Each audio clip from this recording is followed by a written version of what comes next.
بسم اللہ الرحمن الرحیم۔ آج ہم جس عظیم شخصیت کے بارے میں بات کرنے جا رہے ہیں ان کا نام عمر بن عبدالعزیز ہے، جن کو عمر ثانی بھی کہا جاتا ہے۔ جو لوگ اسلام کے نقش قدم پر چلے، اللہ نے ان کا نام ہمیشہ کے لیے زندہ کر دیا۔ یہ اس زمانے کی بات ہے جب ملک شام کا شہر دمشق اسلامی سلطنت کا دارالحکومت تھا۔ شہر کے باشندے دن بھر اپنا کام کرنے کے بعد بستروں پر آرام کر رہے تھے، لیکن مسلمانوں کا سب سے بڑا حاکم یعنی خلیفہ چراغ کے سامنے بیٹھا ضروری کاغذات دیکھ رہا تھا اور ان پر کچھ لکھ رہا تھا۔ خلیفہ اپنے اس کام میں مصروف تھا کہ اس کا ایک واقف کار اس سے ملنے کے لیے آ گیا۔ خلیفہ نے بہت عزت سے اسے اپنے پاس بٹھایا اور پھر وہ چراغ بجھا کر اس کی روشنی میں وہ کام کر رہا تھا اپنے مہمان سے باتیں کرنے لگا۔ خلیفہ اور اس کا مہمان کافی دیر تک باتیں کرتے رہے۔ پھر مہمان نے جانے کی اجازت مانگی، لیکن اٹھنے سے پہلے سوال کیا، جناب میں یہ جاننا چاہتا ہوں جب میں آپ کی خدمت میں حاضر ہوا تو آپ نے وہ چراغ کیوں بجھا دیا جس کی روشنی میں آپ کام کر رہے تھے؟ خلیفہ نے کہا، بھائی جس چراغ کی روشنی میں میں حکومت کا کام کر رہا تھا اس کے تیل کی قیمت حکومت کے خزانے سے لی گئی ہے۔ جب آپ تشریف لائے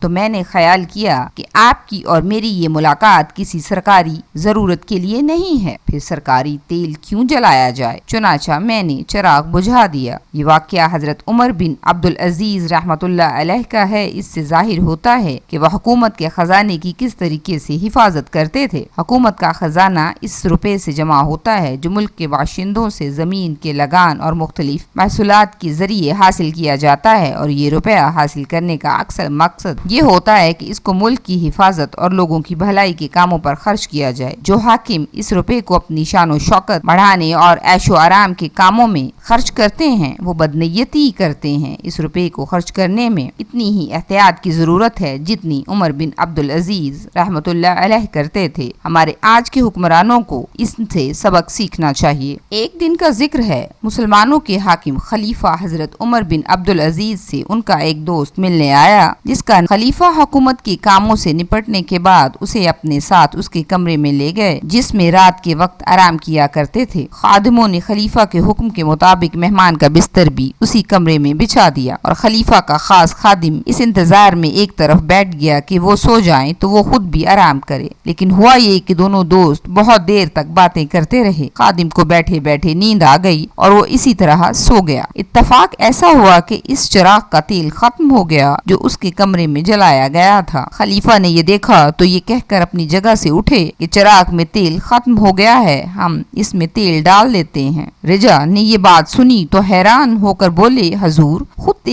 چراغ میں تیل ڈالیں گے؟ یہ کام تو حضور کے خادم کو کرنا چاہیے، حضور اس کو حکم کیوں نہیں دیتے؟ حضرت عمر بن عبدالعزیز نے فرمایا، بے شک یہ کام خادم ہی کیا کرتے ہیں، لیکن اس وقت وہ سو رہا ہے، ہمیں یہ بات اچھی نہیں لگتی کہ میں اس کو بے آرام کروں۔ رجا بولے، تو پھر حضور مجھے اجازت دیجیے، میں چراغ میں تیل ڈال دیتا ہوں۔ حضرت عمر بن عبدالعزیز رحمۃ اللہ علیہ نے فرمایا، نہیں، یہ کام تو ہم خود ہی کریں گے، مہمانوں سے کام کرانا اصول کے خلاف ہے، گھر کے کام گھر کے مالک ہی کو کرنے چاہیے۔ یہ کہہ کر حضرت عمر بن عبدالعزیز